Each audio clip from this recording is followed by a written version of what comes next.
पाली शहरासह संपूर्ण सुधागड तालुक्याला वादळी वाऱ्यासह मुसळधार पावसाने जोरदार झोडपून काढले।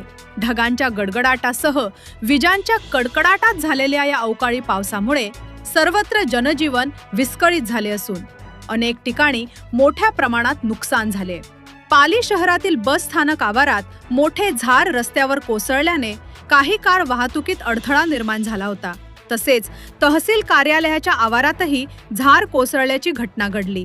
उन्हेरे येथे अजय अशोक महाडिक यांच्या चारचाकी वाहनावर झाड कोसळल्याने वाहनाचे मोठे नुकसान झाले। सुदैवाने या घटनांमध्ये कोणतीही जीवितहानी झाली नसली तरी तालुक्यात अनेक ठिकाणी मोठमोठी झाडे कोसळून नुकसान झाले। अचानक आलेल्या या वादळी पावसाचा फटका बागायतदार, वीटभट्टी व्यावसायिक तसेच नागरिकांच्या घरांना व दुकानांनाही बसला आहे।